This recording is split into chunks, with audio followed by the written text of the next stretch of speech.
Hi guys!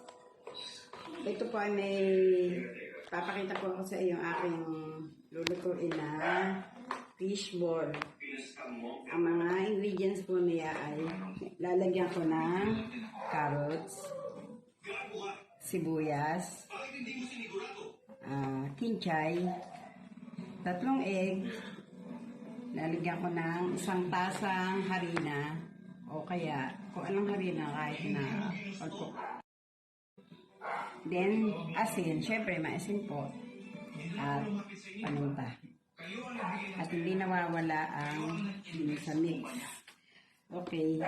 Ngayon po ay pwede ko na siyang sa-isahin na ilagay. Ilagay ko po ang carrot.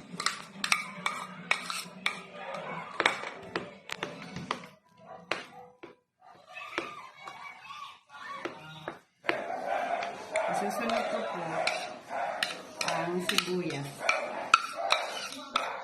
Sunod na po ang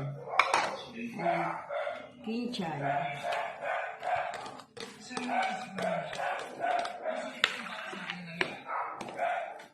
Haluhaluin ko muna po.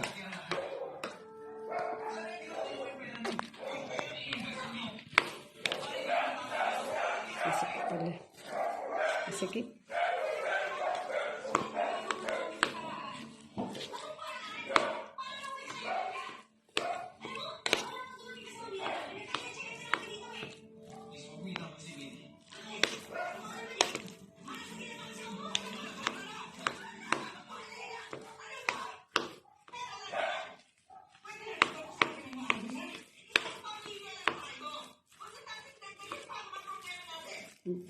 Pwede ba hinto? Tinanggalan ko po ito na ang tinik. Ang isda po na to, ang tawag ay bidbid. Tinanggalan ko po siya ng tinik. Sa ngayon po, hinahalo-halo ko na po para magkapantay-pantay ang lasa. Hinalo mo yung kaninang hinalo mo yung isda dyan sa itlog at harina.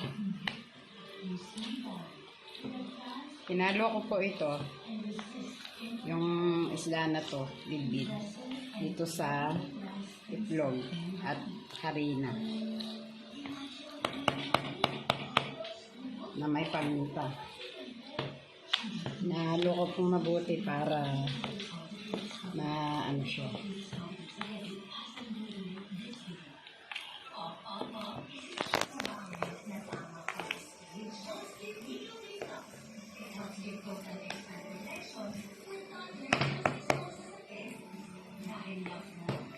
Ito na po, finished product na po ito. Mamaya-maya po ay babalot ko na po siya sa wrapper na ilulumpia ko po.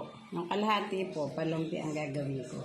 Yung kalahati po ay ni fish ball na, yung parang iprito ko yung parang kamukha lang ng meatballs. Iba.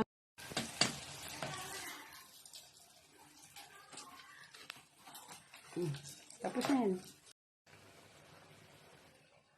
Yan na po ang finished product ng lumpia.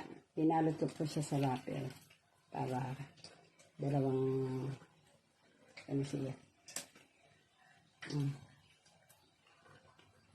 See you. Susunod na lang po.